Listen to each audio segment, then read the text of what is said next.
حضرت خدیجہ کبریٰ رضی اللہ تعالی عنہا کے بھائی نے انہیں خرید کر حضرت خدیجہ کی خدمت میں لا کر دے دیا. کہا بہن یہ بچہ آپ کی خدمت میں رہے گا, آپ کے کام کرے گا, چھوٹی موٹی چیزیں اٹھا کر لائے گا. حضرت خدیجہ رضی اللہ تعالی عنہا نے یہ بچہ نبی اکرم صلی اللہ علیہ وسلم کی خدمت میں دے دیا کہ یا رسول اللہ یہ بچہ آپ کے پاس رہے گا, وضو کا پانی لائے گا, چھوٹی موٹی چیزیں اٹھا کر لائے گا, آپ کی بات مانے گا, آپ کی خدمت کرے گا. حضرت زید جو چھوٹے بچے تھے نبی اکرم صلی اللہ علیہ وسلم کی خدمت میں آ گئے. ادھر حضرت زید کے والد حضرت حارثہ اپنے قبیلے کے سردار تھے. گویا حضرت زید اپنے قبیلے کے سردار کے اکلوتے بیٹے تھے. اب قبیلے کے سردار کا اکلوتا بیٹا ہے, لوٹ لیا گیا ہے, کڈنیپ کر لیا گیا ہے, اب کسی کا غلام بنا دیا گیا. حضرت حارثہ بہت پریشان رہتے ہیں, جہاں جہاں ممکن ہوتا ہے ڈھونڈنے کی کوشش کرتے ہیں, جہاں وہاں معلوم کرنے کی کوشش کرتے ہیں. ان کے محبت میں, ان کے الفت میں اشعار کہتے ہیں کہ میرے بیٹے ایک اونٹ پوری زندگی چلتے چلتے تھک سکتا ہے, مگر میری تلاش تمہیں ڈھونڈتے ڈھونڈتے ختم ہونے والی نہیں ہے. اب میری زندگی کا مقصد اگر کوئی ہے تو میرے بیٹے کی تلاش ہے. میرے بیٹے میں اس وقت تک تمہیں ڈھونڈتا رہوں گا جب تک کہ تم مجھے مل نہ جاؤ, یا پھر میری سانسیں مجھ سے الگ نہ ہو جائے. اس طرح کے اشعار کہتے ہیں اور اپنے بیٹے کو پوری دنیا میں ڈھونڈتے پھرتے ہیں. ایسا ہی ایک موقع ہے کہ ان کے قبیلے سے کچھ لوگ حج کرنے کے لیے آئے ہیں, اور حج کرتے ہوئے جب خانہ کعبہ کے اندر موجود ہوتے ہیں, خانہ کعبہ کا طواف کر رہے ہوتے ہیں, تو حضرت زید کو دیکھتے ہیں کبھی حاجیوں کو پانی پلا رہا ہے, کبھی کسی کی ضرورتوں کی تکمیل کر رہا ہے. لوگوں سے معلوم کرتے ہیں کہ یہ بچہ کون ہے. معلوم ہوا یہ بچہ کسی کا غلام ہے. کس کا غلام ہے؟ محمد رسول اللہ صلی اللہ علیہ وسلم کا غلام ہے. یہ بہت تحقیق کر لینے کے بعد واپس اپنے قبیلے میں جاتے ہیں. وہاں جانے کے بعد حضرت حارثہ کو کہتے ہیں کہ تمہارا بیٹا زید مل گیا ہے. کہاں مل گیا؟ کہا مکے میں ایک رئیس کا غلام ہے, مکے میں ایک شریف کا غلام ہے, مکے میں ایک بہت بڑے آدمی کا غلام ہے, بڑا ہی شریف النفس آدمی ہے. سب لوگ چندہ اکٹھا کرو. پورے قبیلے نے چندہ اکٹھا کیا, اور اکٹھا کرنے کے بعد جتنا مال جمع کر سکتے تھے اتنا مال لے کر یہ لوگ مدینے آئے. حضرت زید کے چچا ہیں, حضرت زید کے والد ہیں, ان کے قبیلے کے کئی لوگ ہیں, مکہ تشریف لاتے ہیں. اور آنے کے بعد حضرت نبی اکرم صلی اللہ علیہ وسلم سے ملنا چاہتے ہیں. آپ صلی اللہ علیہ وسلم کی بارگاہ میں جاتے ہیں اور جا کر کہتے ہیں اے محمد آپ تو کریم ابن کریم ہیں, آپ تو رحیم ابن رحیم ہیں, آپ تو لوگوں کے کام آتے ہیں. ہم نے سنا ہے آپ غریبوں کے سر پہ ہاتھ رکھتے ہیں, ہم نے سنا ہے آپ بیواؤں کا سہارا بنتے ہیں, ہم نے سنا ہے آپ یتیموں کے سر پہ دست شفقت رکھتے ہیں, ہم نے سنا ہے آپ بے سہاروں کا سہارا ہیں, ہم نے سنا ہے آپ مجبوروں کے کام آتے ہیں, ہم نے سنا ہے ٹوٹے ہوئے دلوں کو آپ جوڑ دیتے ہیں. اے محمد ہم آپ کے پاس ایک فریاد لے کر آئے ہیں. فریاد یہ ہے کہ ہمارا بیٹا جو اکلوتا ہے, قبیلے کا سردار ہونے والا ہے, میری کوئی اولاد نہیں ہے, اکیلے اکلوتا ایک بیٹا ہے, باقی بیٹیاں ہیں, یہ آپ کا آج غلام ہے. قافلے میں لٹ گیا تھا, آج آپ کا غلام ہے. آج ہم آپ کے سامنے بھیک مانگنے کے لیے آئے ہیں. آپ اس کی کوئی قیمت متعین کریں, آپ جو قیمت متعین کریں گے ہم دینے کو تیار ہیں. اس بچے کو ہمیں بیچ دیں, اس بچے کو آزادی دے دیں. نبی اکرم صلی اللہ علیہ وسلم نے حضرت حارثہ کی طرف دیکھا, کہا پیسے رہنے دو, مال رہنے دو, بتاؤ زید کہاں ہے؟ کہا زید خانہ کعبہ میں ہے. کہا جاؤ جا کر زید سے پوچھو, اگر وہ جانا چاہتا ہے میری طرف سے آزادی ہے, وہ جا سکتا ہے, میری طرف سے اجازت ہے. وہ اگر اپنی خوشی سے جانا چاہے میں روکنا نہیں چاہوں گا, لیکن اگر وہ نہ جانا چاہے میں زبردستی بھیج نہیں سکتا. خوشی کے مارے حضرت حارثہ کا برا حال ہو جاتا ہے, بھاگتے ہوئے خانہ کعبہ میں آتے ہیں. 6 سال کا بچہ ہے, کہتے ہیں بیٹا آؤ, چلو جلدی چلو, ماں تمہارا انتظار کر رہی ہے, پورا قبیلہ تمہارا انتظار کر رہا ہے, بہنیں تمہاری راہوں میں پل کے بچھائے کھڑی ہیں, پورا کا پورا قبیلہ تمہیں سردار بنانے کے لیے بےتاب ہے, پورا کا پورا قبیلہ تمہارے اشاروں پہ ناچے گا, تم جس طرف کہو گے پورا قبیلہ چل پڑے گا. چلو بیٹے غلامی کی زندگی سے تمہیں آزادی مل گئی ہے, تمہارے آقا نے تمہیں آزاد کر دیا ہے. حضرت نبی اکرم صلی اللہ علیہ وسلم کے غلام حضرت زید فرماتے ہیں ابو جان ایک بات تو بتائیے, کیا میرے آقا نے مجھے جانے کا حکم دیا ہے یا میرے آقا نے اجازت دی ہے؟ کہا بیٹا تیرا آقا تو بہت ہی بڑا آدمی ہے, تیرا آقا تو بڑا رحیم ہے, بڑا کریم ہے, بڑا اخلاق والا ہے. اس نے کوئی پیسے نہیں لیے, اس نے کوئی مال نہیں لیا. اس نے کہا کہ زید اگر خوشی سے جانا چاہتا ہے میری طرف سے کوئی رکاوٹ نہیں ہے, زید جا سکتا ہے, مگر قربان جائیے. حضرت زید رضی اللہ تعالیٰ عنہ پر ارشاد فرماتے ہیں ابو جان یہ سچ ہے کہ آپ کا دل بہت بے قرار ہے میرے لیے. ابو جان یہ سچ ہے ماں کی آنکھیں آنسو بہا رہی ہوگی. ابو جان یہ سچ ہے بہن کی آنکھیں پل کے بچھائے کھڑی ہوں گی. ابو جان یہ سچ ہے کہ پورا کا پورا قبیلہ میرے اشاروں پہ ناچے گا۔ ابو جان یہ سچ ہے کہ میں اگر قبیلے والوں کو آگ میں کودنے کے لیے کہوں یہ اس سے دریغ نہیں کریں گے، مگر ابو جان خدا کی قسم دنیا کی ساری سلطنت، محلے والوں کی محبت، ماں کی محبت، بہن کی محبت، باپ کی محبت، چچا کی محبت، سرداری، حکومت، بادشاہی، سب کے سب محمد رسول اللہ صلی اللہ علیہ وسلم کے غلامی پہ میں قربان کرتا ہوں۔ میں سب چھوڑ سکتا ہوں، محمد رسول اللہ صلی اللہ علیہ وسلم کا دامن مبارک نہیں چھوڑ سکتا۔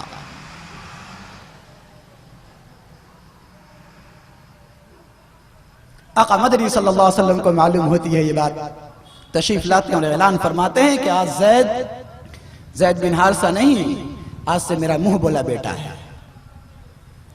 ایک چھوٹا سا 6 سال کا بچہ جس کو کھلونے چاہیے، اچھے کپڑے چاہیے، ماں باپ چاہیے، اچھا کھانا چاہیے، ان ساری چیزوں کو ٹھکرا رہا ہے محمد رسول اللہ صلی اللہ علیہ وسلم کی محبت پر۔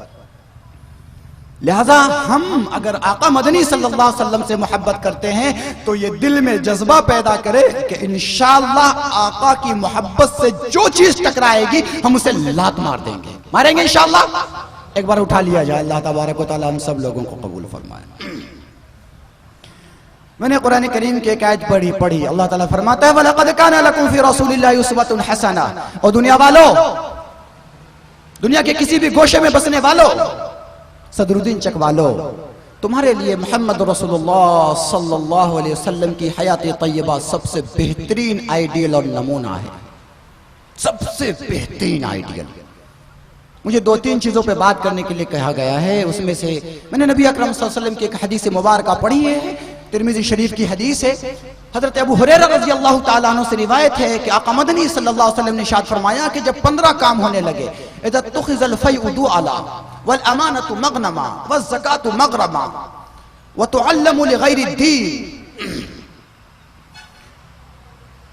واطاع الرجل امرأته، ان 15 چیزوں پہ میں بات نہیں کروں گا، اس میں سے 4 یا 3 چیزوں پہ بات کروں گا۔ اس میں سے ایک چیز آقا مدنی صلی اللہ علیہ وسلم نے ارشاد فرمایا کہ دیکھو یہ ساری چیزیں جب ہونے لگے گی، یعنی لوگ زکوٰۃ کو ٹیکس سمجھنے لگیں گے، زکوٰۃ نکالنے میں ان کی روح نکلنے لگے گی اور بہت پریشان ہونے لگیں گے، ایسے ہی علم دین دنیا کے حاصل کرنے کے لیے سیکھا جانے لگے، اور ایسے ہی مرد جب دوپٹے کی ہوا کی اطاعت کرنے لگے، جیسے ہی دوپٹے کی ہوا لگے فوراً وہ اس کا ہو جائے، ماں باپ کو پیچھے دھکیل دے، ایسے ہی دوست کا اتنا زیادہ خیرخواہ ہو جائے کہ باپ کو پیچھے دھکیل دے، ایسے ہی شراب نوشی اور نشہ کا ایک ماحول عام ہو جائے، اور ایسے ہی ہاتھ میں موبائل ہو اور ہر موبائل سے گانے کی آواز آنے لگے۔ یہ میں نے اپنی طرف سے ترجمہ کر دیا۔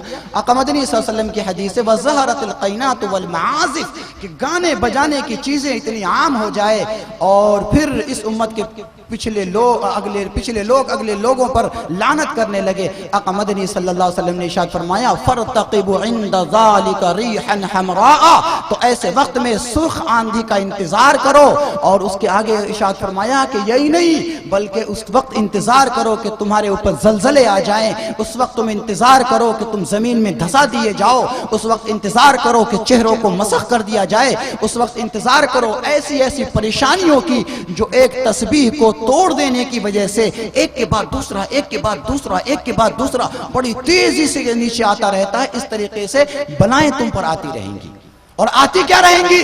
میں یہ کہتا ہوں کہ ہندوستان کے اندر یکے بعد دیگرے بلائیں ہماری طرف متوجہ نہیں ہے۔ کیا مسلمان خوف کے ماحول میں زندگی نہیں گزار رہا ہے؟ کیا موجودہ حکومت مسلمانوں کا ناطقہ بند کرنے پر ناطقہ بند کرنے پر تلی ہوئی نہیں ہے؟ کیا مسلمان ڈر اور خوف کے سائے میں زندگی گزارنے پر مجبور نہیں ہے؟ کیا موب لنچنگ کا ڈر ٹرینوں کے اندر مسلمانوں کو لگا ہوا نہیں رہتا ہے؟ کیا کسی نجیب کے غائب ہونے کا ڈر کسی یونیورسٹی کے اندر لگا ہوا نہیں رہتا ہے؟ کیا کسی مسلمان عورتوں کے عزتوں کو لوٹنے کا ڈر لگا ہوا نہیں رہتا ہے؟ کیا کسی علاقے میں گھروں کے جلا دیے جانے کا ڈر لگا ہوا نہیں رہتا ہے؟ کیا مسلمانوں کے مکانوں کو لوٹ لیے جانے کا ڈر لگا ہوا نہیں رہتا ہے؟ کیا دکانوں کو آگ نہیں لگائی جا رہی ہے؟ یہ سب کے سب ہو رہا ہے۔ اس کی وجہ کیا ہے؟ جو غلطی پر ہے اس پر بات بعد میں کروں گا، اور حکومت پر تنقید بھی بعد میں کروں گا، لیکن پہلے میں آپ سے بات کرنا چاہتا ہوں۔ آقا مدنی صلی اللہ علیہ وسلم نے ارشاد فرمایا کہ ایک وقت ایسا آئے گا جب لوگوں کے اندر یہ بات ہو جائے کہ وَأَطَاعَ الرَّجُلُ امْرَأَتَهُ، مرد اپنے بیوی کے غلامی پہ اتر اتر آئے، مرد اپنے بیوی کی فرما برداری پر اتر آئے، وَأَقْطَ أُمَّهُ اور اپنے ماں کی نافرمانی پہ اتر آئے، فَارْتَقِبْ عِنْدَ ذَلِكَ رِيحًا حَمْرَاءَ ایسے وقت میں انتظار کرو سرخ آندھی کا، لال آندھی کا انتظار کرو، ایسے وقت میں اللہ تبارک و تعالیٰ کی طرف سے بھیجے گئے ایک سے انیک عذابوں کا انتظار کرو۔ ایمان والو، میں سارے نوجوانوں سے جو 15 سال سے لے کر کہتے ہیں 50 سال اور 55 سال کی عمر کو ہے، میں پوچھنا چاہتا ہوں کہ آپ کی اگر شادیاں ہو گئی ہیں، کیا آپ کے گھر میں یہ ماحول نہیں ہے؟ ماں ایک بات کہتی ہے، بیوی ایک بات کہتی ہے، ماں کی بات ہوا میں رہ جاتی ہے، بیوی کی بات کان میں، پھر گلے میں، پھر دل میں آ کے اتر جاتی ہے۔ بیوی کی بات مان لیتے ہیں، ماں کی بات کو ٹھکرا دیتے ہیں۔ ماں اگر کچھ کہے ہمیں غصہ آتا ہے، بیوی اگر کہے بڑا پیار آتا ہے۔ ماں اگر کچھ کہے اسے کہہ دیتے ہیں امی آپ سمجھتے نہیں ہیں۔ ارے میرے رفیق، تو اسے کہہ رہا ہے کہ ماں سمجھتے نہیں ہے، باپ سے کہہ رہا ہے ابو آپ سمجھتے نہیں ہیں۔ تو سوچ اس دن کو جس دن تیرے منہ میں زبان نہیں تھی، تجھے کوئی بولی بولنا نہیں آتا تھا، تیرے پاس صرف ایک زبان تھی جسے رونا کہتے ہیں۔ بھوک لگی تو رونا، پیاس لگی تو رونا، پیشاب لگا تو رونا، پاخانہ آئے تو رونا، تکلیف ہو تو رونا، پیٹ درد میں ہے تو رونا، کان میں درد ہے تو رونا، گلے میں درد ہے تو رونا، بخار ہے تو رونا، کسی بھی پریشانی میں ہے تو رونا۔ میرے رفیق، تجھے بھوک لگتی تھی، ماں سمجھتی تھی، تو روتا تھا، ماں سمجھ جاتی تھی کہ یہ بھوک کی وجہ سے رو رہا ہے۔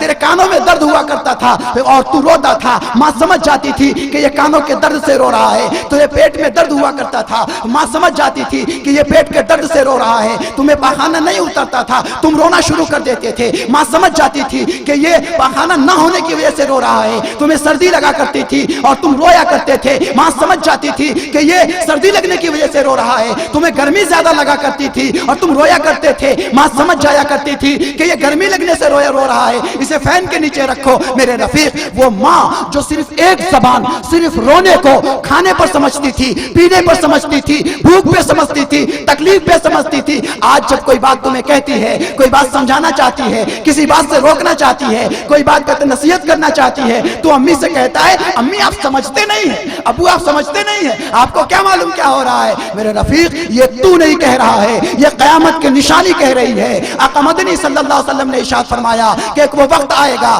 جس وقت میں معاملہ ایسا ہو جائے گا، اطاع الرجل امرأتہ، مرد اپنے بیوی کی غلامی کرے گا، مرد اپنے بیوی کی بات مانے گا، ماں کو پیچھے دھکیل دے گا۔ آج کا معاملہ یہ ہے، ہمارا نوجوان جب باہر سے جاتا ہے، ہاتھ میں مٹھائی ہوتی ہے، ہاتھ میں کوئی اور چیز ہوتی ہے، لے کر جاتا ہے، لے کے جانے کے بعد ماں کے ہاتھ میں نہیں دیتا، بیوی کے ہاتھ میں دیتا ہے، اور اگر ذرا فرما بردار ہے تو بیوی سے کہہ دیتا ہے ذرا امی کو بھی دے دینا۔ تجھے شرم آنی چاہیے، تجھے شرم آنی چاہیے۔ وہ ماں جو ہمیشہ جس کا ہاتھ ایسے رہا، جس نے اپنے منہ کا نوالا تیرے منہ میں کھلایا، آج تو اسے محتاج کر رہا ہے، اس ہاتھ کو تو اس طرح کر رہا ہے، بیوی سے کہہ رہا ہے ماں کو بھی تھوڑا حصہ دے دینا، یعنی بیوی کا ہاتھ اوپر اور ماں کا ہاتھ نیچے۔ تجھے شرم آنی چاہیے۔ یہ وہی ماں ہے جس نے 9 مہینے تک تجھے پیٹ میں سنبھالا ہے، یہ وہی ماں ہے جو تیری تکلیف اٹھائے ادھر ادھر پھرتی رہی، یہ وہی ماں ہے جو تجھے اپنے پیٹ میں لاد کر تڑپتی رہی، یہ وہی ماں ہے جس نے اپنے سینے کا خون دودھ کی شکل میں تجھے پلایا ہے۔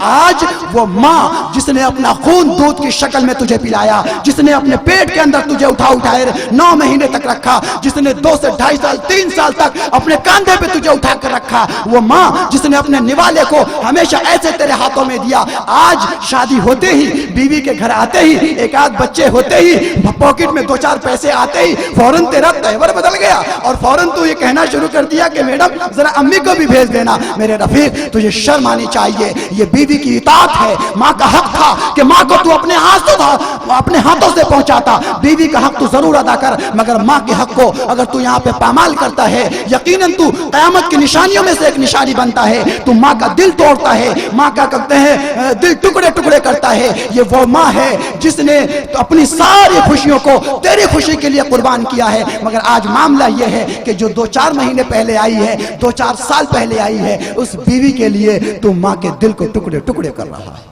یہ تو نہیں کر رہا ہے، یہ قیامت کی نشانی ہو رہی ہے۔ اپنے آپ کو قیامت کی نشانی بننے سے بچاؤ۔ اور یہی نہیں، اگر کسی بات میں ماں میں اور بیوی میں تکرار ہو گئی، اب بیوی تو ہوم منسٹر ہے، جیسے گھر میں آئے تو منہ پھلا ہوا ہے، کیا ہوا کیا ہو، آپ کی ماں 24 گھنٹے ٹر کرتی رہتی ہے، جینا مشکل ہو گیا ہے میرا تو اس گھر میں، یا تو امی کو الگ رکھیے یا میرے کو الگ رکھیے۔ نہیں تو 2-4 زہر کی پڑیا لا کر دیجئے میں کھا لیتی ہوں، مجھ سے برداشت نہیں ہوتا یہ سب۔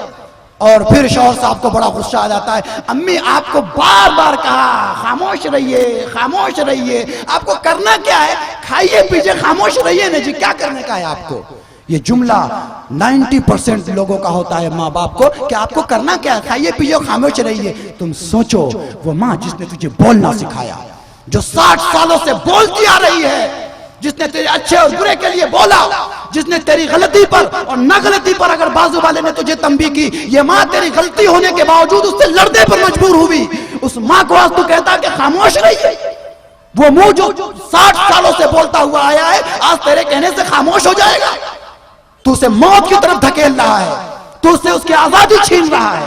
ہونا تو یہ چاہیے تھا کہ بیوی سے کہتا کہ میڈم تم جسے کہہ رہی ہو خاموش رہنے کے لیے، اسی نے تو اس منہ کو بولنا سکھایا ہے، اگر آج یہ منہ نہ بول رہے ہوتے تو تم میری بیوی نہیں ہوتی۔ آج اس کا احسان ہے کہ اس نے اس کو اٹھا کر 6 فٹ کا کر دیا، اس بنیاد پر آج تم یہاں عیش کر رہی ہو۔ بیوی کے حقوق ضرور ادا کرو ایمان والو، نوجوانوں، مگر سنو، ماں کا اگر دل توڑتے ہو زندگی کے اندر کبھی خوشحالی نہیں آ سکتی۔ اتنی بات یاد رکھو، وہ سارے لوگ جن سے ان کے والدین ناراض ہیں، ان کی ماں ناراض ہیں، ہزاروں پیسے کما لے، کاروبار پوری دنیا میں چمکا لے، میں لکھ کر دے دیتا ہوں اور یہ میرا لکھا ہوا نہیں ہوگا، محمد رسول اللہ صلی اللہ علیہ وسلم کی سیرت مبارکہ کی روشنی میں ہوگا کہ وہ زندگی میں کبھی خوشی کے ساتھ زندگی گزار نہیں سکتا۔ آقا مدنی صلی اللہ علیہ وسلم کا فرمان تو یہ ہے کہ میں محمد اگر میری ماں ہوتی، میں نماز میں ہوتا، نیتیں باندھ چکا ہوتا، میری ماں آواز دیتی محمد، اور میں نماز توڑ کے اپنی ماں کی خدمت میں آ جاتا۔ میرے رفیقوں، کیا ہمارے اندر یہ جذبہ موجود ہے کہ اگر ہماری ماں آواز دے تو دنیا کا ہر کام چھوڑ کر ہم ماں کی خدمت میں آ جائے؟ کوئی ایک آدمی ہے ایسا؟ اللہ تبارک و تعالیٰ قبول فرمائے۔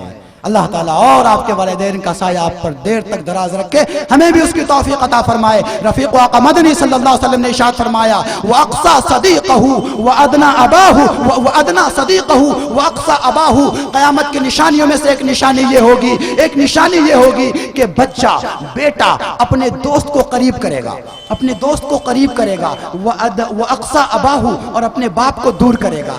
آج معاملہ ایسا ہے کہ بیٹا جوان ہو گیا اور گھر سے باہر نکل رہا ہے، باپ پکار رہا ہے ساجد ادھر آؤ، ابا آ رہا ہوں، باہر دوست کھڑا ہوا ہے، ایک طرف دوست آواز دے رہا ہے، ایک طرف باپ آواز دے رہا ہے۔ بیٹے کا معاملہ ایسا ہے کہ باپ کو کہہ دیا ابا ابھی آ رہا ہوں، اور چلا گیا دوست کے پاس۔ یہ تو نہیں گیا ہے، یہ کیا بولتے ہیں قیامت کی نشانی جا رہی ہے۔ آقا مدنی صلی اللہ علیہ وسلم نے تو آج سے 1400 سال پہلے ہی کہہ دیا کہ کچھ جب ایک زمانہ ایسا آ جائے گا جب لوگ اپنے دوست کے قریب ہوا کریں گے اور باپ سے دور ہوا کریں گے۔ میں اتنے سارے نوجوانوں میں پوچھنا چاہوں گا، کیا 99.99 افراد ایسے نہیں ہیں کہ ایک طرف باپ بلا رہا ہو، دوسری طرف اس کا دوست بلا رہا ہو، ایک طرف باپ پکار رہا ہو، دوسری طرف اس کا ساتھی بلا رہا ہو، ایک طرف باپ بلا رہا ہو، دوسری طرف اس کے دوست کا فون آ رہا ہو؟ یہ باپ کو لائٹ لے لیتا ہے، باپ کو کہہ دیتا میں ابھی آ رہا ہوں، بس 5 منٹ میں آ رہا ہوں، ابا ذرا سا کام ہے جا کر آ رہا ہوں، دوست کے ساتھ چائے پینے کے لیے چلا جاتا ہے۔ میرے رفیق، میں تجھے دوست کے پاس جانے سے روکتا نہیں، آقا مدنی صلی اللہ علیہ وسلم نے نہیں روکا، میں نہیں روکتا، مگر اس وقت جب تیرا باپ تجھے بلا رہا ہے، جب تیری ماں تجھے بلا رہی ہے، جب جس کا حق زیادہ ہے، جو جنت کے دروازوں میں سے ایک دروازہ ہے، ایک دروازہ تجھے جنت کی طرف بلا رہا ہے اور ایک دروازہ تجھے قیامت کی نشانی بننے کی طرف بلا رہا ہے، تو اس دروازے کی طرف جا رہا ہے جو قیامت کی نشانی ہے، اس دروازے کو ٹھکرا دے رہا ہے جو جنت کی طرف بلا رہا ہے۔ تو آج سے یہ طے کریں گے کہ انشاءاللہ اگر میرا باپ مجھے آواز دے گا، دنیا کی کوئی طاقت مجھے آواز دے رہی ہو، انشاءاللہ میں اپنے باپ کی سنوں گا، اس کی بات میں سنوں گا۔ کریں گے انشاءاللہ؟ اور سارے جوان ذرا ہمت کر کے اس بات کا ارادہ کریں گے کہ اگر ہماری وائف ایک بات کہتی ہے اور ایک بات ماں کہتی ہے اور دونوں حق پر ہے تو میں ماں کی بات پہلے مانوں گا، وائف کی بات بعد میں مانوں گا۔ کریں گے انشاءاللہ؟ کریں گے؟ دیکھیں اس پر کم لوگ بولے، اس لیے کہ ہوم منسٹر کا ڈر بھی لگا ہوا رہتا ہے کہ یہاں تو ہمت کر کے ہاں بھی بول دوں، اگر گھر گیا تو کیا جی آپ نہیں آپ جو کہیے۔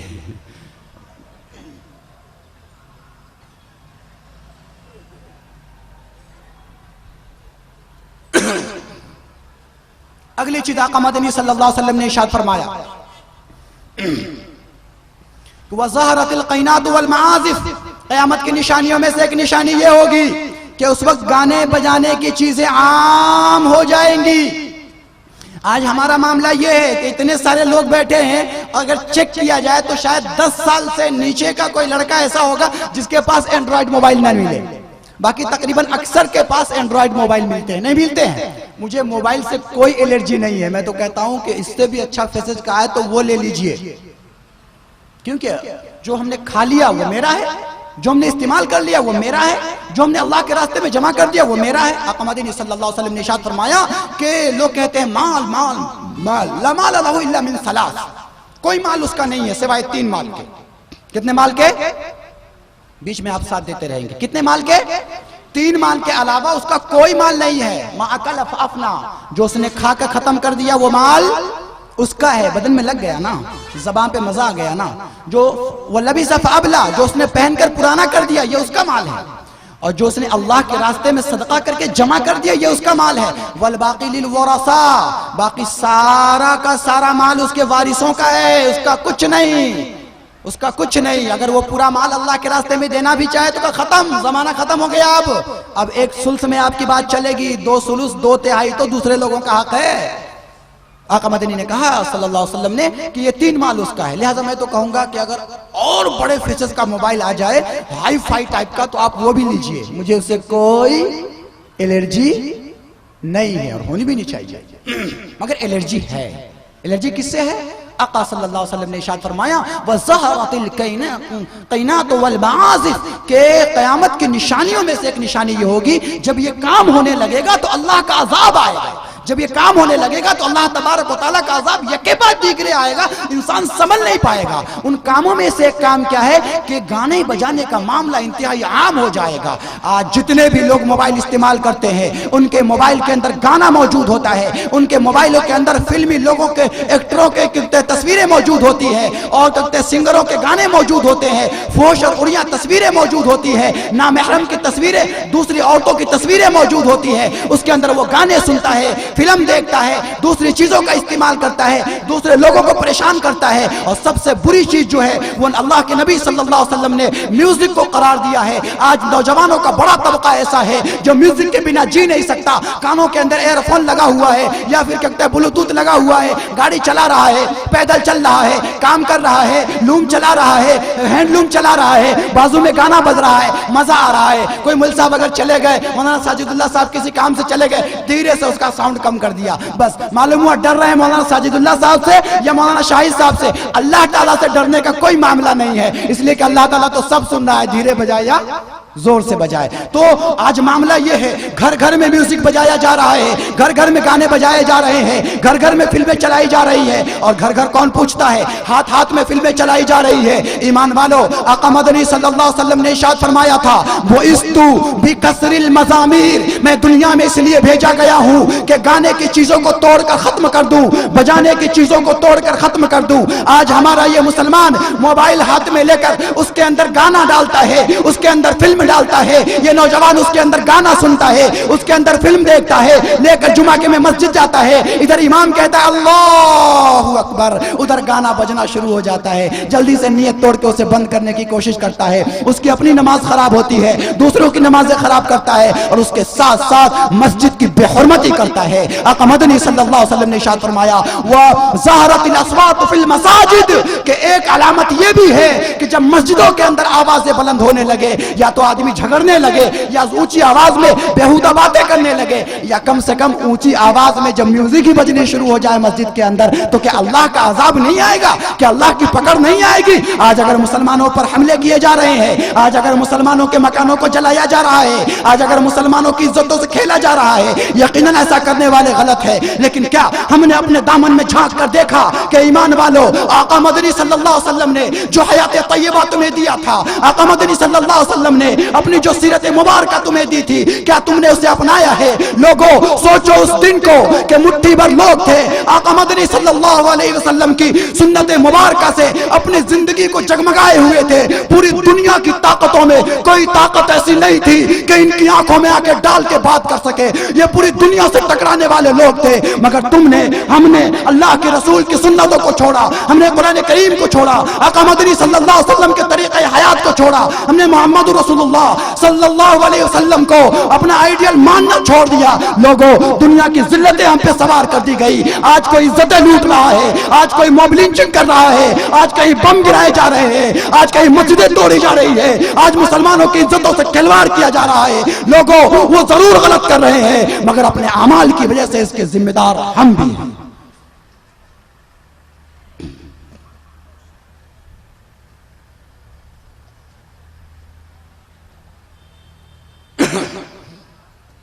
آقا صلی اللہ علیہ وسلم نے ارشاد فرمایا وَإِسْتُ بِكَسْرِ الْمَزَامِيرِ, میں گانے بجانے کی چیزوں کو توڑنے کے لیے آیا ہوں.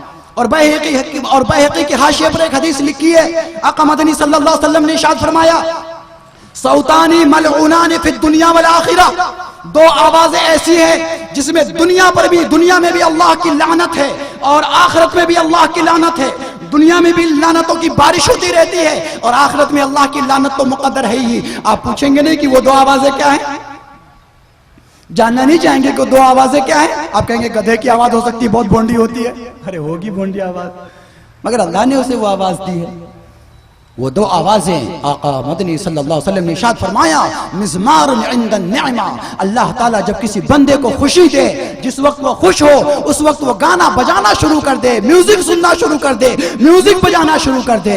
یہاں پر رک کر میں پوچھوں گا ایمان والوں سے کہ اب یہ بتاؤ کیا تم دکان کی اوپننگ کرتے ہو, گانا بجاتے ہو یا نہیں بجاتے ہو, میوزک بجاتے ہو یا نہیں بجاتے ہو؟ ایک طرف تو دکان کی اوپننگ میوزک بجا کر کرو گے, دوسری طرف مولانا ساجد اللہ صاحب سے کہو گے دعا کیجئے گا دکان میں برکت ہو جائے. فرشتوں کو بھگا رہا ہے اور برکت کو بلانے کی بات کر رہا ہے, تو یہ شرم آنی چاہیے. آقا مدنی صلی اللہ علیہ وسلم نے خود تجارت کیا, تجارت میں برکت بتایا, تو نے میوزک بجایا, برکت کو دور بھگایا. پھر جب تیرا کاروبار نہیں چلتا ہے یہاں وہاں مارا مارا پھرتا ہے. جس کے اوپر اللہ کی لعنت ہو وہ یقیناً ہر جگہ مارا مارا پھرے گا. آقا مدنی صلی اللہ علیہ وسلم نے کہہ دیا کہ صوتان ملعونان فی الدنیا والآخرہ, دو آوازیں ایسی ہیں جس میں دنیا پر بھی, جس پر دنیا میں بھی اللہ کی لعنت ہے اور آخرت میں بھی. اس میں سے ایک لعنت یہ ہے کہ کہتے ہیں مزمار عند النعمہ, جب وہ خوشی کا وقت ہو, جب وہ خوش ہو اس وقت میوزک بنانے لگے ایسا. اور آگے آتے ہیں, ایک شادی کا موقع ہوتا ہے,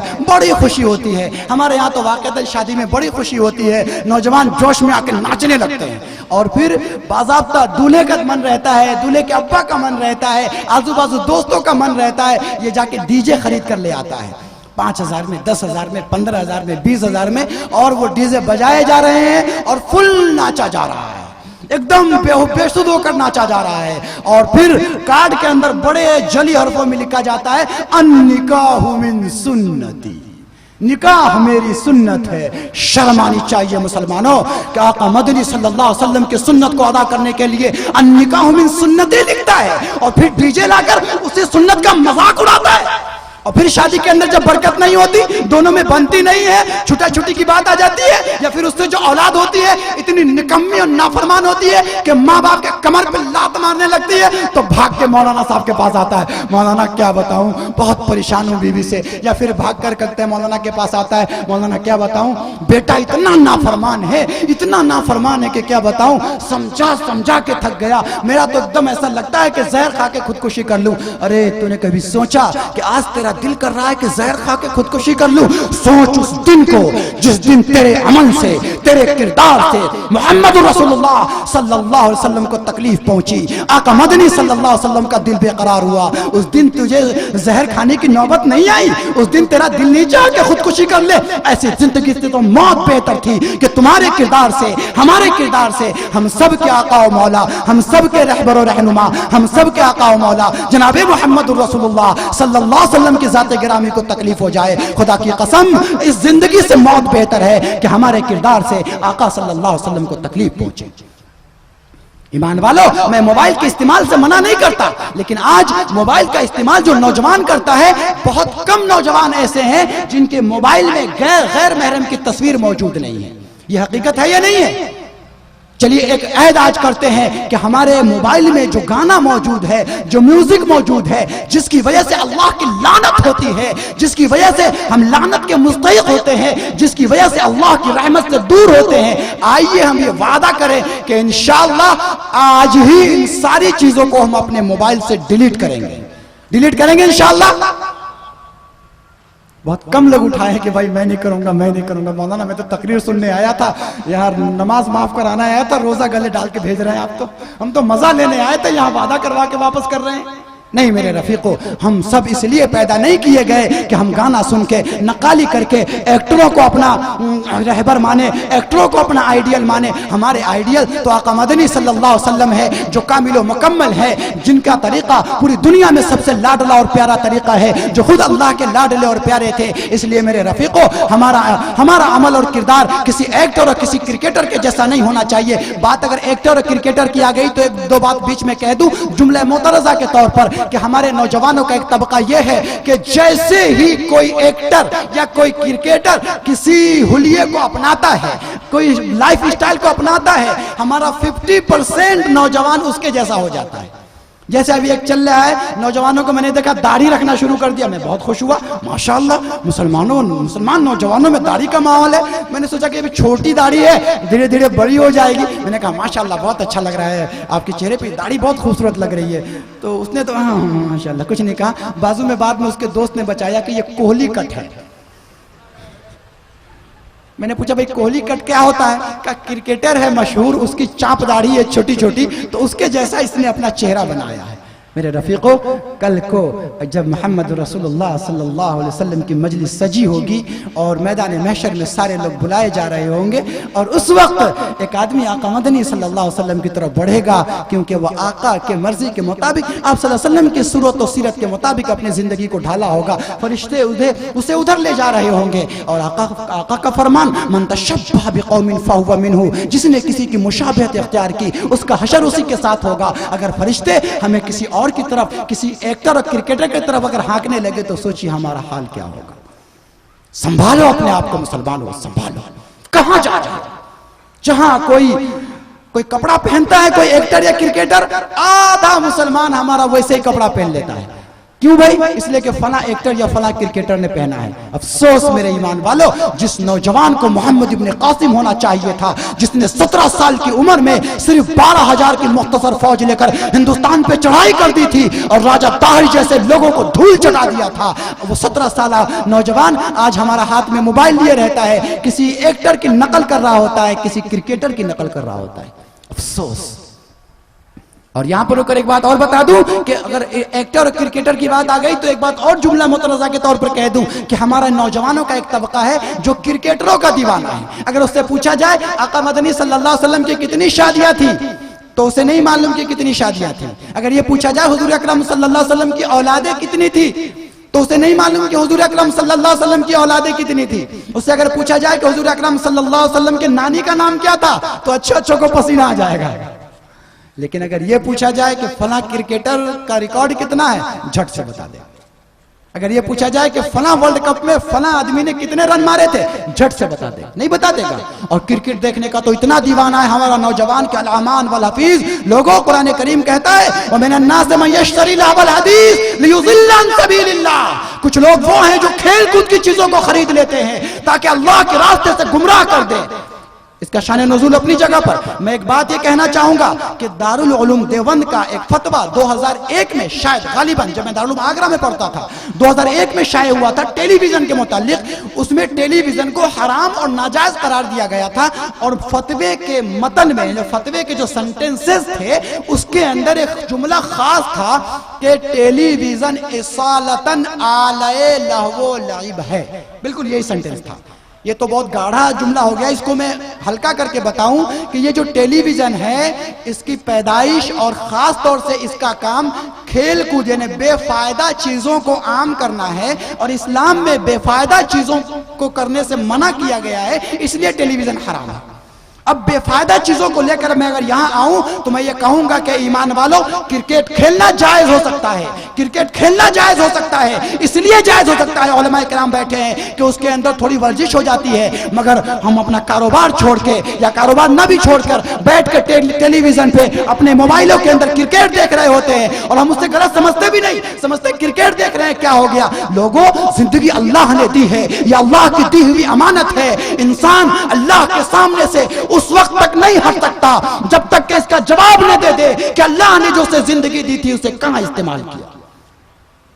آج ہمارے نوجوانوں کا ایک بڑا طبقہ کرکٹروں کا دیوانہ ہے، کرکٹ دیکھنے کے لیے اپنے کام چھوڑ دیتا ہے، نمازیں چھوڑ کر کرکٹ دیکھ رہا ہوتا ہے۔ میرے رفیقوں، دیکھنا کھیلنا اگر کسی صورت میں جائز ہے، کھیل پر کوئی پابندی نہیں لگائی جا سکتی، جسمانی ورزش بھی ہوتی ہے، مگر دیکھنا یہ اصالتاً اپنے وقت کا ضیاع ہے، اپنے وقت کو برباد کرنا ہے، اور اسلام نے ضیاء وقت کو حرام قرار دیا ہے۔ لہٰذا اگر اس آئین کو یہاں پر لایا جائے تو یہ کھیل دیکھنا بھی حرام قرار پائے گا۔ میں فتویٰ نہیں لگا رہا ہوں کہ یہاں تو یوٹیوب چل رہا ہے، معلوم ہوگا کہ بھائی مولانا شاکر صاحب نے فتویٰ لگا دیا حرام ہونے کا، کل ہو کے جو ہے آنا شروع ہو گیا میڈیا کے اندر ہنگامہ کہ اب تو بھائی لوگ کرکٹ پر بھی بولنا شروع کر دیا، اس بھی نہیں، یہ بھی نہیں دیکھنا کیا؟ میں یہ نہیں کہتا ہوں، میں یہ کہتا ہوں کہ ایمان والو، میں فتویٰ نہیں لگا رہا ہوں۔ اگر آپ خود سوچ کر دیکھیں تو آپ کے زندگی کا ایک ایک لمحہ قیمتی ہے۔ انسان کی زندگی میں سب سے قیمتی اگر کوئی چیز کوئی کسی کو دیتا ہے تو پارٹس آف لائف دیتا ہے۔ کسی کو پیسے دے دیجئے، فرق نہیں پڑتا، مال دے دیجئے، فرق نہیں پڑتا، زمین دے دیجئے، فرق نہیں پڑتا، یہ سب خرید سکتے ہیں، مگر کسی کے ساتھ اگر 5 منٹ گزارتے ہیں تو آپ نے اس کو اپنا پارٹس آف لائف دیا ہے، زندگی کا حصہ دیا ہے، یہ آپ چاہ کے بھی واپس نہیں لے سکتے۔ اس لیے یہ زندگی اللہ کی امانت ہے، اسے کرکٹروں کے پیچھے اور ایکٹروں کے پیچھے نہ گزارو، تمہارے لیے تو آئیڈیل موجود ہے۔ آؤ حضرت زید کی طرح بنو، حضرت اسامہ کی طرح بنو، حضرت اقتصاد بن وقاص کی طرح بنو، حضرت خالد بن ولید کی طرح بنو، حضرت عمر فاروق کی طرح بنو، حضرت ابو بکر کی طرح بنو، علی مرتضیٰ کی طرح بنو، عثمان غنی کی طرح بنو۔ ایمان والو، صحابہ کی زندگی کو اپناؤ، دیکھو پوری دنیا تمہاری غلام نہ ہو جائے تو شاکر انور کا نام تبدیل کر دینا۔ تو بات چل رہی تھی کہ لوگوں، ایسا نہیں ہے کہ ہم جو ہاتھ میں موبائل لیے ہوئے ہیں، یہ موبائل صرف ہم ایک موبائل ہے، اس موبائل کے اندر اگر ہم نے گانے بھر رکھے ہیں، اس موبائل کے اندر اگر ہم نے فلمیں بھر رکھی ہے، اس موبائل سے اگر ہم میوزک سنتے ہیں تو یہی موبائل ہمیں جہنم کی طرف لے جانے کا راستہ بنتا ہے۔ آج تو بہت آسانی ہے، موبائل کے اندر قرآن کریم ڈاؤن لوڈ کیجئے، پڑھیے، ترجمہ کے ساتھ پڑھ سکتے ہیں، ہر زمان میں آپ کو ایپ دستیاب ہے، آپ ڈاؤن لوڈ کیجئے، اس سے صحیح طریقے سے فائدہ اٹھائیے۔ مگر ہمارا نوجوان نہیں، اس سے فلمیں ڈاؤن لوڈ کرے گا، اس سے گانے ڈاؤن لوڈ کرے گا، اس پر سیلفی لے گا اور سیلفی فیس بک پہ ڈالے گا۔ ارے ایمان والو، تم سیلفی لینے کے لیے پیدا کیے گئے ہو؟ تمہاری پیدائش تو دنیا پر حکومت کرنے کے لیے پیدا ہوئی ہے، تم اس لیے پیدا کیے گئے ہو کہ پوری دنیا کی مخلوقات تمہاری بادشاہت کو تسلیم کرے۔ تم وہ ہو جو اپنے آپ کو پہچانتے نہیں ہو، اپنے آپ کو پہچانو۔ آج تم اپنا سیلفی لیتے ہو، ڈالتے ہو، تم سیلفی لینے کے لیے نہیں، دنیا تمہاری سیلفی لینے کے لیے بنائی گئی تھی، مگر افسوس کہ تم نے اپنے مقام کو بھلا کر اپنی سیلفی خود فیس بک پر اور اس پہ ڈالنے شروع کر دی۔ رفیقو، آؤ ہم یہ وعدہ کریں کہ انشاءاللہ ہم اب نبی اکرم صلی اللہ علیہ وسلم کی حیات طیبہ کو اپنے لیے آئیڈیل نمونہ بنائیں گے، کسی کرکٹر کو نہیں، کسی فلمی ایکٹر کو نہیں۔ اور آج ہمارا معاملہ ایسا ہے کہ ہمارے بچے اسکولوں میں پڑھتے ہیں اور ہم مغربی تہذیب کے اتنے دیوانے ہو چکے کہ ایسے اسکولوں میں اپنے بچوں کا ایڈمیشن کراتے ہیں جہاں باضابطہ ڈانس کی تعلیم دی جاتی ہے۔ حقیقت ہے یا نہیں ہے؟ اور فخر سے کہتے ہیں کہ سینٹ ٹریسا میں میرا بیٹا پڑھتا ہے۔ ہمارے نسبتی بھائی ہیں شاہجہاں بھائی، وہ بھی کہتے ہیں سینٹ ٹریسا میں پڑھتا ہے، اور بچہ شاید ڈانس بھی سیکھتا ہوگا۔ اور ایسے ہی ہم کہتے ہیں دلی پبلک اسکول میں پڑھتا ہے، بچہ ڈانس بھی سیکھتا ہوگا، بچی بھی سیکھتی ہوگی، اور پھر اسٹیج شو ہوتا ہے، ماں باپ باضابطہ رشتہ داروں کو لے کر جاتے ہیں، کرسی لگا کر بیٹھتے ہیں اور یوں دیکھتے رہتے ہیں، اور بچہ ناچا، کیا مست ناچا میرا بچہ۔ شرم آنی چاہیے، اس بچے کو جہنم کی طرف دھکیلنے والا تو ہے۔ تیرے اوپر یہ ذمہ داری تھی کہ اس بچے کو سمجھاتا کہ تیری پیدائش کا مقصد یہ نہیں ہے کہ تو جانوروں کی طرح، کنجریوں کی طرح ناچے، بلکہ اللہ نے تجھے پیدائش لیے کیا ہے کہ محمد رسول اللہ کا پرچم لیتا، اپنے خون کا، جانوں کا نذرانہ اپنے ہتھیلی پہ لیتا، اور پوری دنیا کو یہ پیغام سناتا کہ لوگوں سنو، امن چاہتے ہو تو آقا کے پیغام میں ہے، دولت چاہتے ہو تو آقا کے پیغام میں ہے، عزت چاہتے ہو تو آقا کے پیغام میں ہے، حکومت چاہتے ہو تو آقا کے پیغام میں ہے۔ پوری دنیا کو محمد رسول اللہ صلی اللہ علیہ وسلم کا پیغام سناتا، مگر افسوس کہ تو نے اس فرائض کو چھوڑ کر اپنے بچے کو نچنیا بنانے کی سوچ لیا، اپنے بچے کو ڈانسر بنانے کی، انگریزی نام سنگر بنانے کی۔ تجھے شرم سے ڈوب مرنا چاہیے۔ یہی بچہ جب بڑا ہوگا اور ناچتے ناچتے ایک لات کمر پہ مارے گا تو بھاگ کے مولانا کے پاس آؤ گے، مولانا بچہ بڑا بدتمیز ہو گیا ہے، اب تو ہاتھ بھی چلانے لگا ہے، پیر بھی چلانے لگا۔ یہ وہ حقیقت ہے جس سے ہم جھوجتے ہیں، یہ وہ حقیقت ہے، یہ وہ سچائی ہے جو رات دن ہمارے سامنے منہ کھولے کھڑی ہے اور جس کا مقابلہ کرنے سے ہم کتراتے رہتے ہیں۔ آپ لوگ پریشان تو نہیں ہو رہے نا؟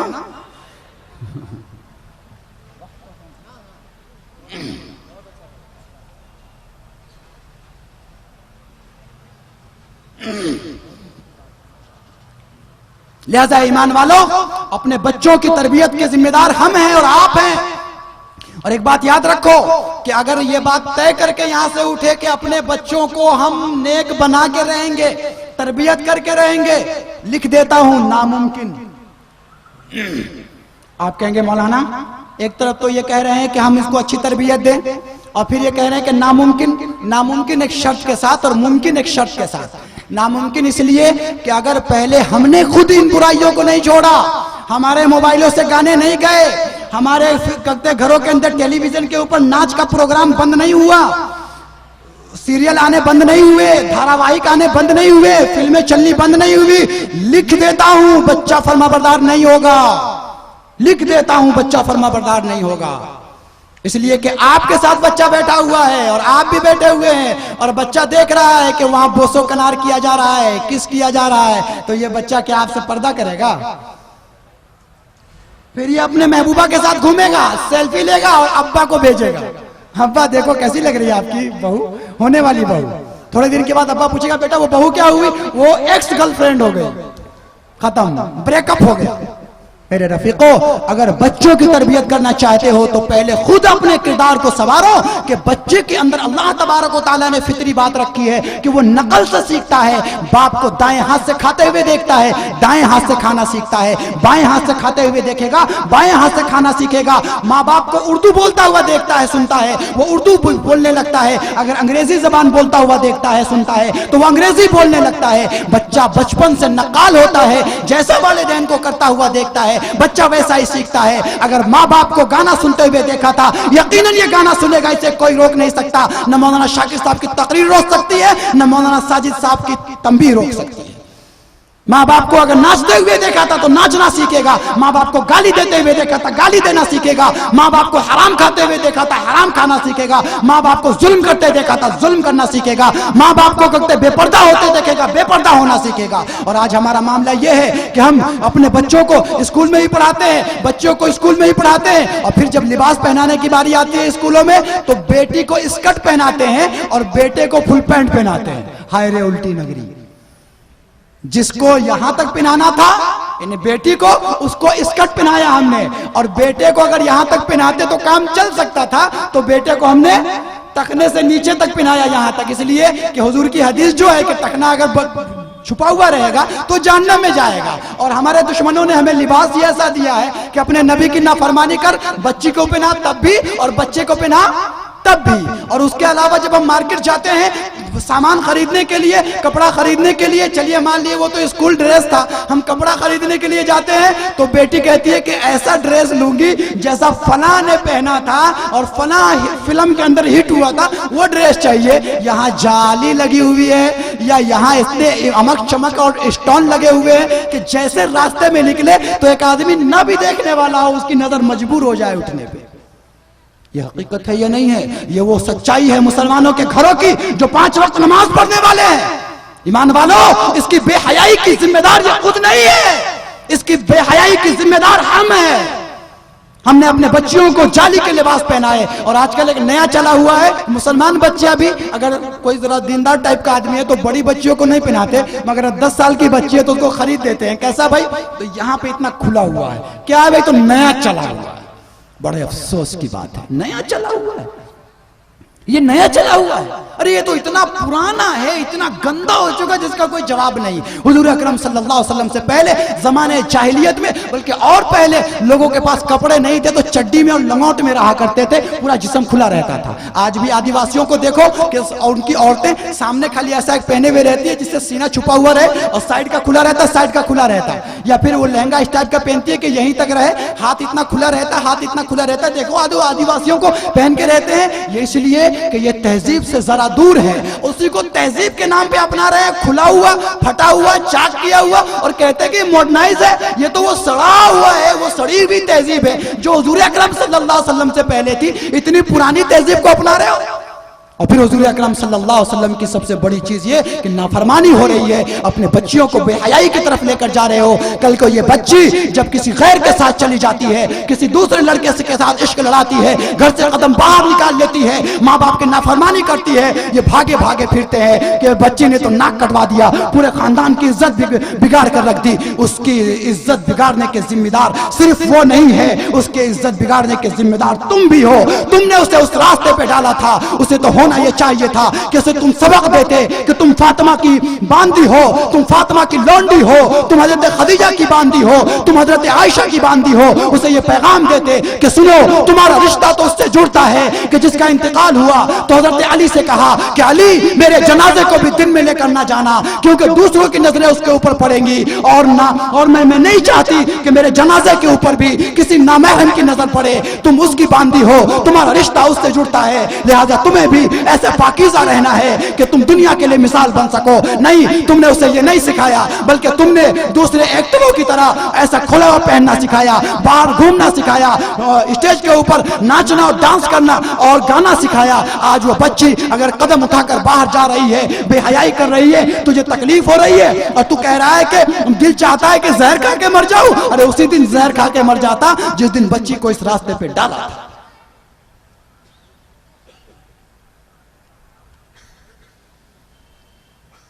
میرے رفیقو، اس لیے یہ عہد کرو کہ انشاءاللہ ہم خود بھی سدھریں گے، ہم خود بھی اپنے آپ کو محمد رسول اللہ صلی اللہ علیہ وسلم کے لائے ہوئے سانچے میں ڈالیں گے اور اپنی اولاد کو بھی ڈالیں گے انشاءاللہ. ذرا زور سے بولیں. ایک دو باتیں مجھے اور کرنی ہیں. یہ تو ہمارے ان حالات کے حوالے سے تھی، لیکن ملکی حالات کے حوالے سے ایسا نہیں ہے کہ میں اگر کہتا ہوں کہ ہم اپنے عمل کی وجہ سے ذمہ دار ہیں تو وہ کرنے والے صحیح ہیں. میں ان کی بھی خبر لیا کرتا ہوں، اور اصل موضوع میرا یہی حالات حاضرہ ہے.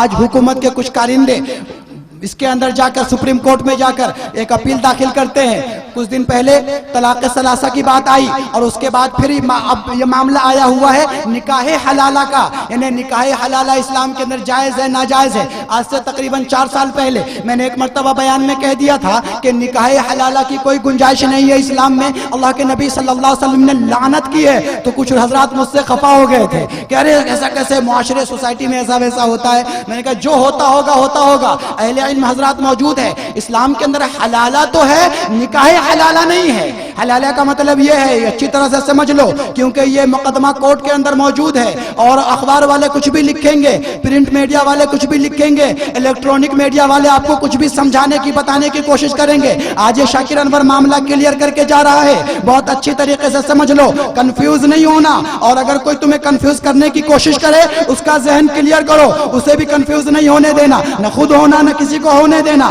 سنو، حلالہ کیا ہے؟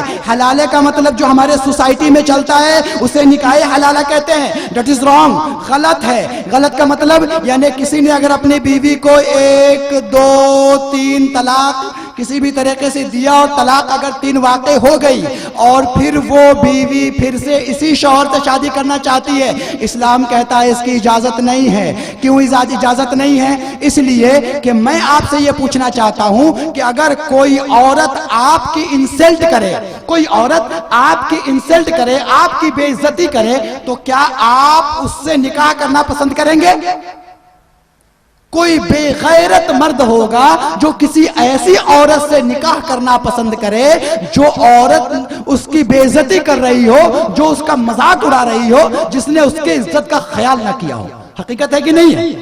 یہاں اگر اپنی بیوی تھوڑی بے عزتی پہ اتر آئے تو آستین چڑھا لیتے. بڑا بزدل سے بزدل شوہر بھی اگر بیوی بے عزتی پہ اتر آئی ہے تو آستین چڑھا لیتا. اس وقت ذرا سا اس کی مردانگی جاگ جاتی. ایسے ہی اسلام نے یہ اختیار دیا ہے کہ اگر کوئی مرد کسی عورت کی بے عزتی کر دے تو یہ عورت بھی اس کی نکاح میں دوبارہ نہ جائے. اگر وہ مرد دوبارہ اس لینا بھی چاہے اپنے نکاح میں، اسلام نے اس دروازے کو بند کر دیا ہے. اسلام نے کہا کہ 3 طلاق ایک ساتھ دے دینا یا 3 طلاق دے دینا یہ عورت کی بے عزتی ہے. اسلام نے 1 طلاق کا راستہ رکھا، 2 طلاق کا راستہ رکھا. اس کو اپناتے یہ عزت کے ساتھ عورت کو یہ طلاقیں دیتے. لیکن اگر 3 طلاق ایک ساتھ دے دیے ہم نے کسی نے تو یہ گویا عورت کی انسلٹ کر دی، ہم نے عورت کی بے عزتی کر دی. اسلام اس عورت کو یہ حکم دیتا ہے کہ اس مرد نے، اس کہتے ہیں آدمی نے تمہاری بے عزتی کی ہے، لہٰذا اب تم اس کو اکیلا چھوڑ دو، اللہ نے دنیا بڑی وسیع رکھی ہے، نئے سرے سے زندگی کا آغاز کرو۔ اب یہ اس کی نکاح میں واپس نہیں آ سکتی۔ ہاں ایک آپشن یہ ہے کہ اللہ نے اسے اجازت دے دی، اس نے نئی زندگی کا آغاز کر لیا، اور آغاز کر لینے کے بعد کچھ دن کے بعد وہ جو دوسرا شوہر تھا اس کا انتقال ہو گیا، یا اتفاق سے اس سے نہیں بن سکی، دونوں کا مزاج نہیں بن سکا اور اس سے بھی طلاق ہو گئی۔ اب یہ جو ہے غلطی مان رہا تھا کہ بھائی مجھ سے غلطی ہو گئی، میں نے آپ کی بے عزتی کر دی، یعنی 3 طلاق دے دی، تو اب اگر اس کی نکاح میں آنا چاہے تو نکاح میں آ سکتی ہے۔ یہ آدمی نکاح کرنا چاہے تو کر سکتا ہے۔ یہ ایسا اس لیے کہ اس آدمی کو یہ اہمیت معلوم ہو جائے کہ ہم کبھی بھی اس کو دھکیل کے واپس نہیں لا سکتے، کیونکہ ایک چیز کو اگر گھر سے باہر نکالو اور پھر وہ اپنے ہاتھ میں آ جائے تو پھر اس کی اہمیت کا اندازہ نہیں ہوگا۔ ایک چیز کو ہم نے اسے چھوڑا اور ہاتھ سے چلی گئی، اور پھر ہمیں مدتوں بعد مشکلوں سے اگر پھر وہ چیز ملتی ہے تو اس کی اہمیت اور اس کی قدر ہوگی۔ تو اسلام نے کہا کہ اگر کوئی اپنی بیوی کو 3 طلاق دے دے تو یہ عورت جو عزت دار تھی اس کی اس نے انسلٹ کر دی ہے، اس کی اس نے بے عزتی کر دی ہے، اس لیے اب اس کے نکاح میں نہیں آئے گی۔ اب وہ کسی دوسرے سے نکاح کر کے شادی کر کے نئے سرے سے زندگی گزارے، لیکن اگر اس سے زندگی نہ نبھ سکے اور وہاں طلاق ہو جائے یا اس کا انتقال ہو جائے، اب یہ آدمی غلطی مانے تو اس کی نکاح میں آ سکتی ہے۔ یہ ہے حلالہ، یہ جائز ہے اسلام میں۔ یہ حلالہ، یہ جائز ہے اسلام میں۔ حلالہ کا مطلب سمجھ گئے آپ؟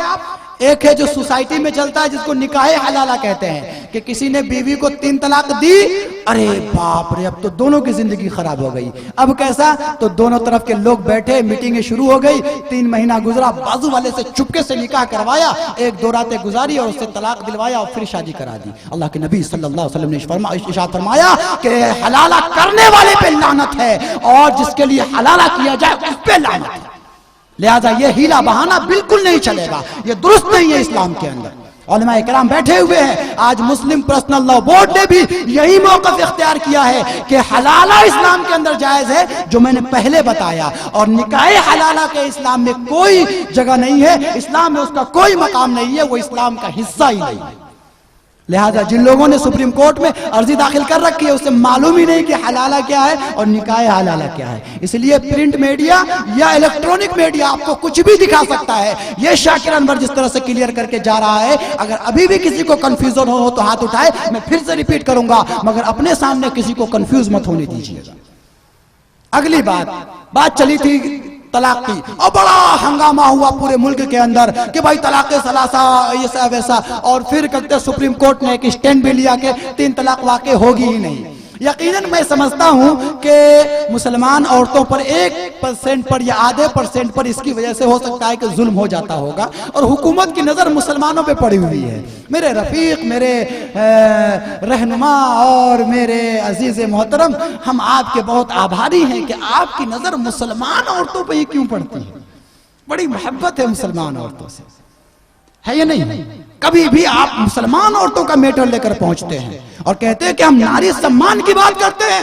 میں حکومت وقت سے پوچھنا چاہتا ہوں اور پرائم منسٹر کو یہ پیغام دینا چاہتا ہوں، یوٹیوب کا چینل چل رہا ہے اس لیے میں یہ بات دہرا دوں کہ اگر آپ ناری سمان کی بات کرتے ہیں تو سب سے پہلے ہندوستان کے اندر سمان کی مستحق وہ عورتیں ہیں جو کوٹھوں کے اوپر اپنی زندگی گزارنے پر مجبور ہے، جن کی دیہ کا دھندا کیا جا رہا ہے، جن کے جسموں سے پیسے کمائے جا رہے ہیں۔ وہ پرانا زمانہ جب انسانوں کو مالوں کی طرح بیچا جاتا تھا، آج ہندوستان کے اندر باضابطہ وہ زمانہ لوٹا ہوا ہے کہ آج ہندوستان کی بیٹیاں کوٹھوں کے اوپر چند ٹکوں کے لیے، چند روپیوں کے لیے اپنے جسم کو بیچنے پر مجبور ہے۔ آج کوٹھوں پہ دھندا چل رہا ہے، لاکھوں ہندوستان کی بیٹیاں وہاں پہ زندگی گزارنے پر مجبور ہے، اور آپ کی حکومت اسے لائسنس دیتی ہے کوٹھا چلانے کی۔ میرے محترم حکومت کے لوگوں اور پرائم منسٹر صاحب، اگر آپ واقعی ناری سمان کی بات کرتے ہیں تو